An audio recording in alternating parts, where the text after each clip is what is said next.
So the final thing we're going to ask is why we use the double slit. We remember seeing that in our young double slit experiment. We pass it through this color filter, we know why we use that. We pass it through this single slit, we know we use that. Color filter is to have a monochromatic light.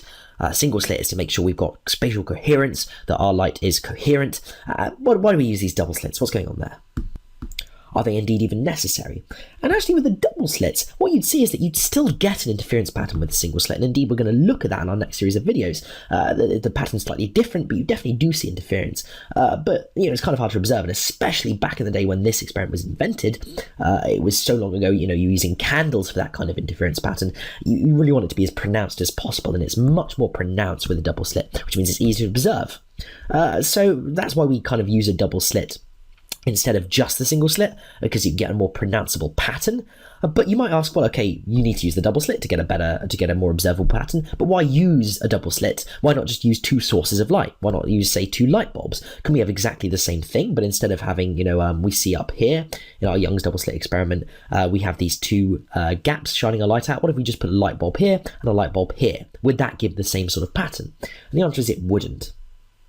The answer is that light from two filament lamps, as we were saying, still isn't coherent. As we were saying, it's emitted at random. So certainly, if the case for one lamp the light is emitted at random, it's certainly not the case that these two lamps are going to be any sort of coherence with each other. So that means there's no constant phase difference. The light emitted here will have completely random phase difference both from this lamp and from the two lamps together. There's nothing guaranteeing that the light emitted here will have any sort of constant phase difference with the light emitted here. That means that the points of constructive and destructive interference change absolutely at random. So at this point, in 1 second it might be constructive, the next second it might be destructive, and in fact that change will happen so quickly you wouldn't observe any sort of pattern whatsoever, so it'd be completely pointless. You wouldn't observe anything. So it means no interference pattern, and so no fringes. Here we just get some mess. In fact, you just wouldn't see anything at all. It'd be constructive, destructive, etc. It would just look normal. You wouldn't see anything. So it's completely useless doing that. However, we could use two speakers.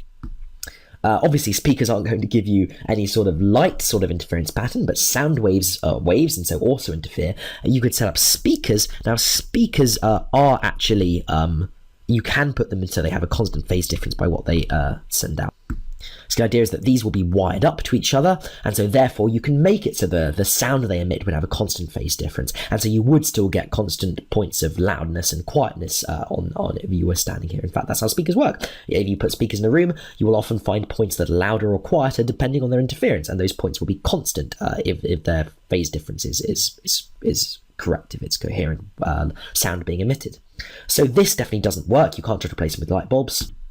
The whole idea is, and just to really tie this all together, the whole idea is that we use a single source here to make sure that we've got coherent light. We've got this light with a constant phase difference coming out. Hey guys, to continue watching this video and unlock hundreds of other super concise and exam board specific A-level physics videos, just click the Snap Revise smiley face. Join me today, and together let's make A-level physics a walk in the park.